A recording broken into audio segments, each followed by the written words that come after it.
Quand j'ai commencé à prêcher l'Évangile, on m'a dit que pour avoir un impact mondial, il fallait tout le moins être un prédicateur de 5e génération dans ma famille. Et quand j'ai vérifié, même mon propre père, c'est moi qui l'ai conduit à Christ. Cela signifiait que, en ce qui concerne le ministère, je n'avais aucun espoir. Mais quand je suis retourné aux Écritures, j'ai découvert que mon ADN et ma lignée commençaient à la croix. J'ai découvert que je n'avais pas seulement une famille naturelle, j'avais aussi une famille spirituelle.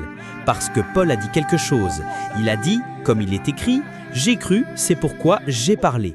Nous avons le même esprit de foi. Nous croyons et c'est pourquoi nous parlons.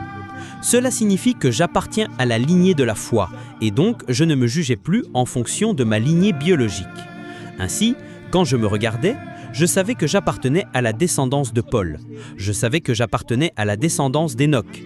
Et il y avait donc un riche héritage spirituel qui m'attendait. Ainsi, quand je me suis lancé, je ne l'ai pas fait avec une mentalité locale ou médiocre. J'ai dit à mes amis il y a plus de 10 ans, j'ai dit « nous allons secouer ce monde ». Je leur ai dit que les nations viendraient nous chercher. Et aujourd'hui, ce n'est plus un sujet de prière. Nous voyageons à travers le monde comme si nous allions dans notre jardin. Il ne s'agit pas des nations, il s'agit de l'impact du royaume qui s'étend à travers le monde. Non pas parce qu'il y a quelque chose de spécial en vous, mais parce que vous construisez la conscience qu'il faut. Pendant que vous construisiez cette conscience, vous étiez en incubation. Il y a beaucoup de gens qui portent tellement de Dieu en eux, mais ils ne savent pas comment le canaliser. Ils sont conscients du monde, mais ils veulent manifester le ciel. Ça ne marche pas comme ça. Le Seigneur travaille avec votre pensée. Dans Éphésiens chapitre 3 verset 20, il est dit « Dieu est capable de ». Cela signifie que Dieu est aussi capable de ne pas faire. Mais pour que Dieu soit capable de faire, il ne fera que ce qui est infiniment, abondamment, au-delà de tout ce que vous demandez ou pensez. Cela signifie que la puissance de Dieu est limitée par votre conscience. Si vous pensez à la peur, peu importe comment vous criez, vous ne verrez pas la gloire de Dieu, parce que votre conscience est le premier conducteur de la dimension de Dieu que vous portez. C'est ainsi que Dieu fonctionne. La Bible dit qu'au commencement, Dieu créa les cieux et la terre. Et elle dit que la terre était informe et vide, les ténèbres étaient à la surface de l'abîme. Et elle dit que l'Esprit de Dieu se mouvait. Le monde était sombre, mais Dieu a refusé de voir les ténèbres. Tout ce que Dieu voyait, c'était la lumière. Et quand il a fini de concevoir la lumière dans son esprit, il a alors dit que la lumière paraisse. Et la lumière parut. Si c'était Dieu qui avait écrit Genèse 1, vous n'auriez pas vu les ténèbres. La raison pour laquelle vous savez qu'il y avait des ténèbres dans Genèse 1, c'est parce que c'est Moïse qui l'a écrit. La seule chose que Dieu a mentionnée, c'est la lumière. Il n'a jamais mentionné les ténèbres.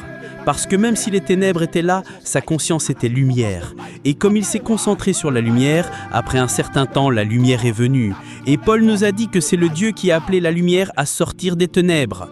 Ce que vous voyez, c'est ce que vous devenez. Votre conscience est votre réalité. Quelqu'un doit se réveiller et se dire « Je viens peut-être d'un milieu modeste, je n'ai pas la meilleure éducation, je n'ai personne pour m'aider, mais parce que mon Rédempteur est vivant, je verrai demain. Parce qu'il vit, je verrai demain. Cette maladie n'est pas ma fin. S'il en a guéri un avant, il me guérira aussi, parce que Dieu ne fait aucune exception de personne. Vous ne comprenez pas le processus de notre transformation. Vous voulez marcher dans le surnaturel? Vous devez construire une nouvelle conscience.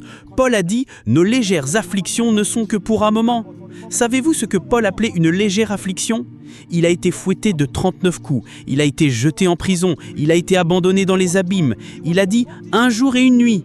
J'ai été dans l'abîme, mais vous, les pires situations sur terre vous arriveront et vous vous allongerez en disant « Dieu, où es-tu? Pourquoi est-ce que ces choses m'arrivent? Dieu, pourquoi ?» Et vous chercherez des gens pour vous dire « Courage, courage !» Paul ne demandait la pitié de personne et il ne demandait de compassion à personne.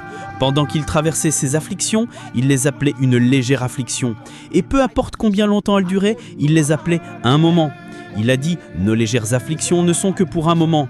Avez-vous lu l'histoire de David? Les hommes que David avait formés, qui étaient devenus des hommes vaillants, l'ont rejeté, l'ont lapidé à un moment où les ressources d'Israël et les femmes avaient été prises. Quand David avait besoin que ces hommes se tiennent à ses côtés, ils l'ont méprisé. David ne s'est pas mis à dire partout « Ne vous intéressez pas à tous ces hommes, ce ne sont pas des hommes d'honneur ».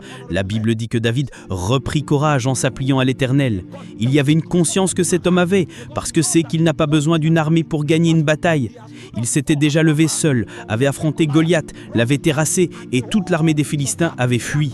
Il sait qu'avec une pierre, on peut gagner une bataille, alors que les hommes le méprisent s'ils le veulent, qu'ils le quittent, qu'ils le trahissent. Il a repris courage en l'Éternel, et la Bible dit qu'il est allé consulter l'Urim et le Thummim.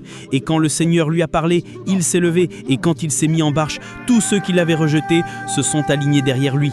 La conscience est la clé fondamentale du surnaturel.